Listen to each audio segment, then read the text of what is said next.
This is Rosedale, at the heart of the North York Moors.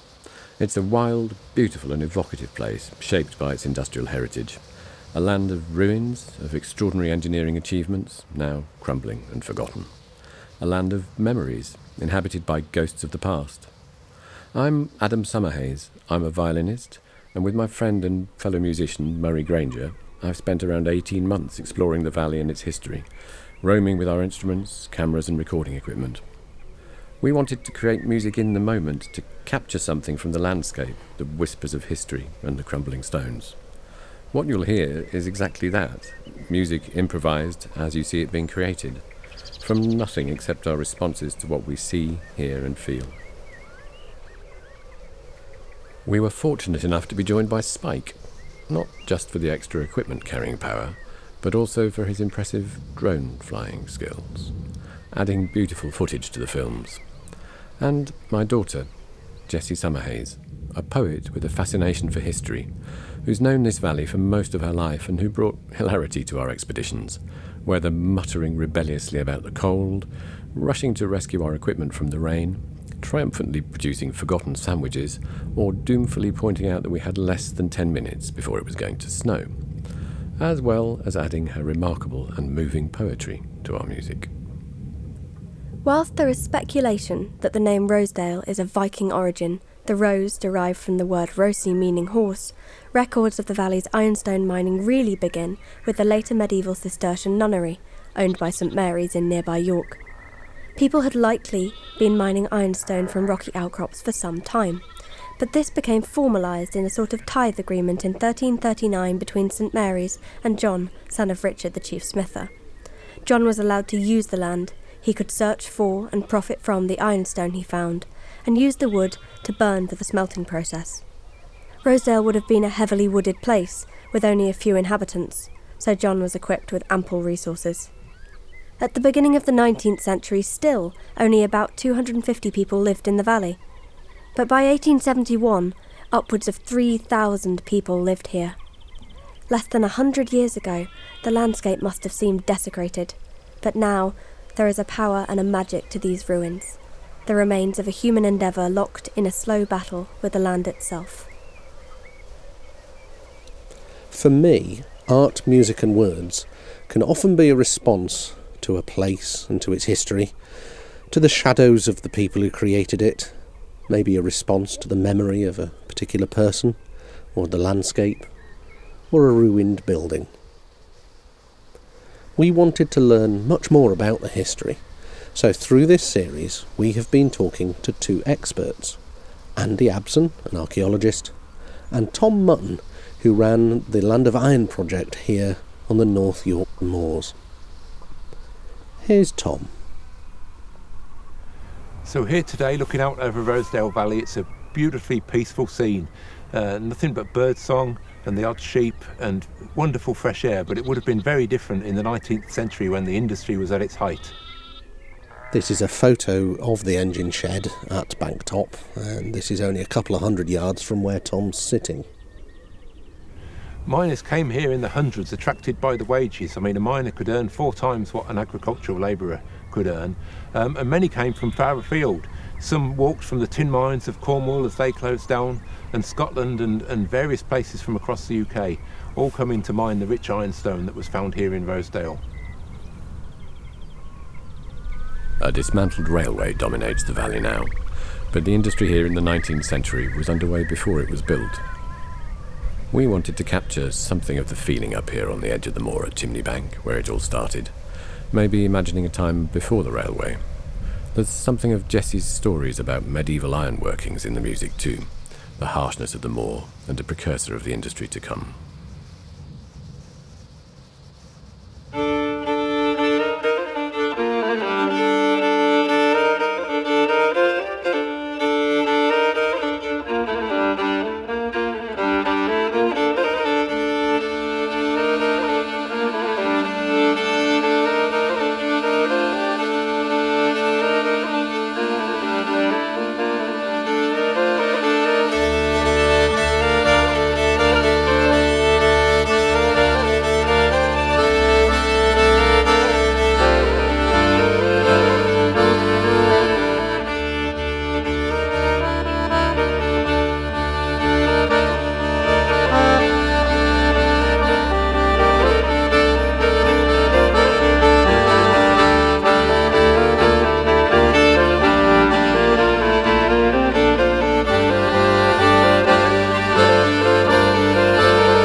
Explicit records of the mining began in 1339 with John, as I said earlier, but these same records suggest mining was already happening.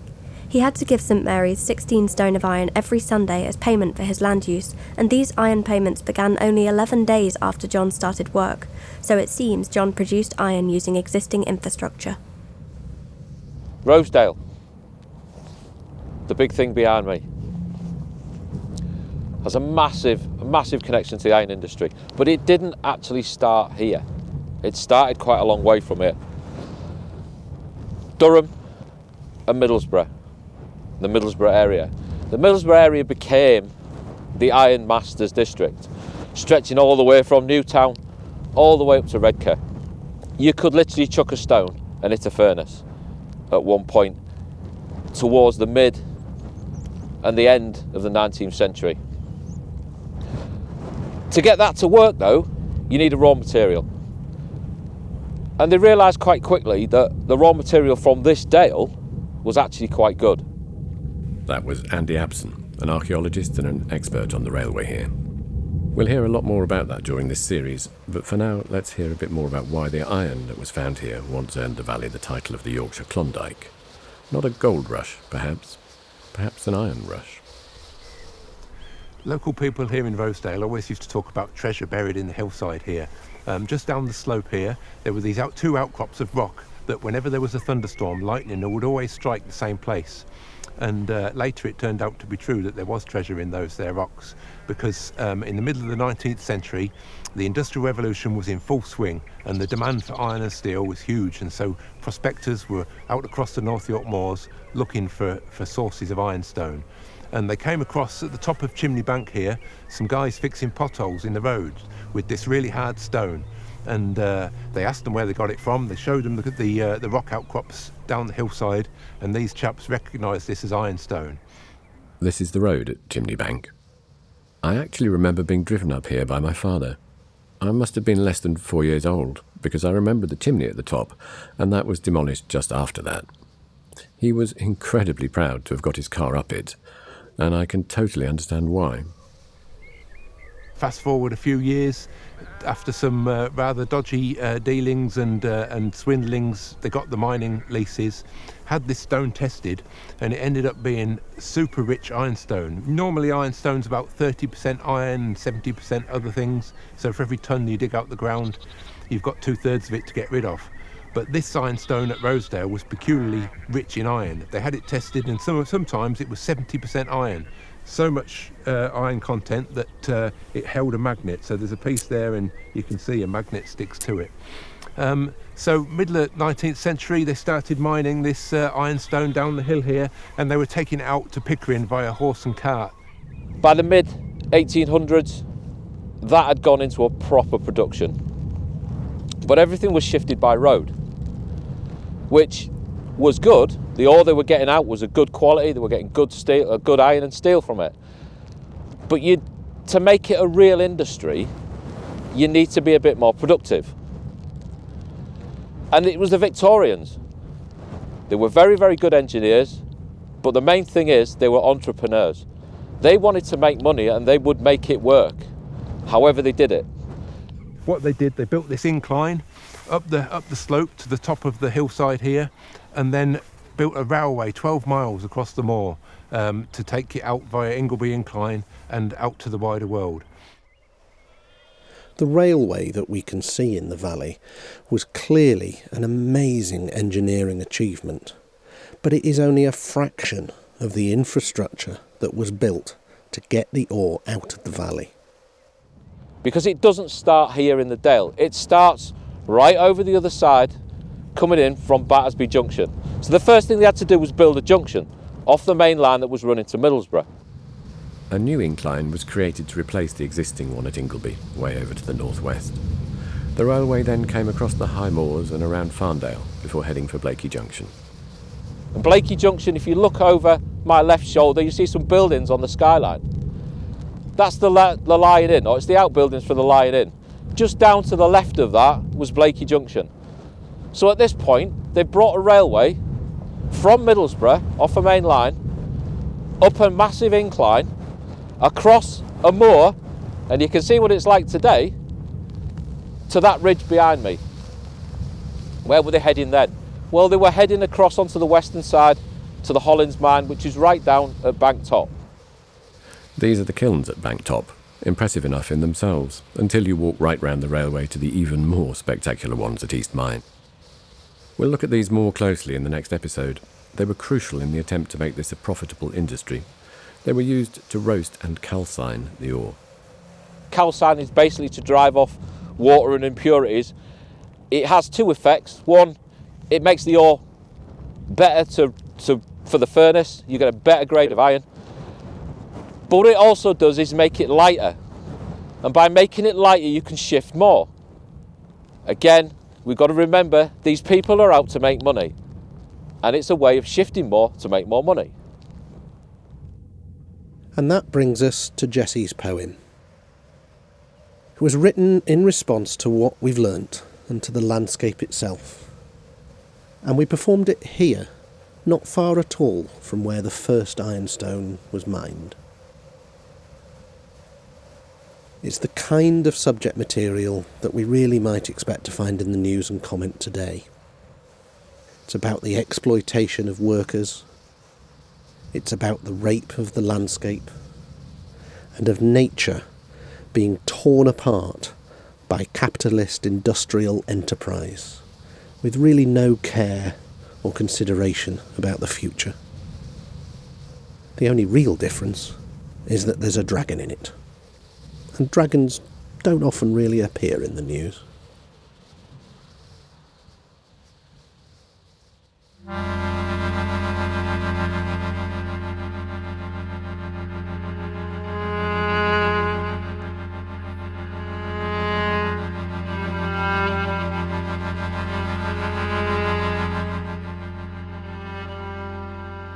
The mist sits like a dragon's breath. The light sits patiently at its edge. The trees are naked, leaves all blown away from their shivering grasp. The sun taunts their old hands clasped around the whispering cold tales of the hill's treasure just veiled, hidden in the rugged knuckle of the hill. Marked and scarred, stands very still, and soon it will be torn apart. Men's voices begin to start, and rumours stutter, and will soon fly. The mounds where lightning goes to die.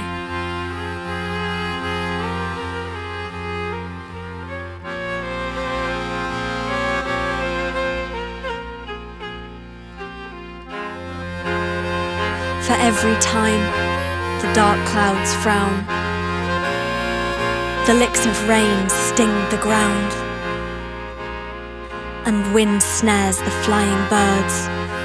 Voices drowned remain unheard, the sky's eye lights an angry flash. Soldiers mustered to take the stash of treasure laid down to rest in the hill, a hidden nest. The quiet place the dragon sleeps, under the heather he keeps the gold the sky desires, or so say men, hearts on fire. The clouds are soldiers in the night. Their spears are bolts of flaming light thrown down at the treasure trove. The valley watches and half knows the hidden secret. The hill cowers, tries to keep it, but all the towers ever built couldn't halt the men's tongues that unbolt the broken stones on the mound. The dragon's secrets will resound as hammers under the earth. The rough treasure will desert the dragon. He will sigh. Misted breaths hide his eyes.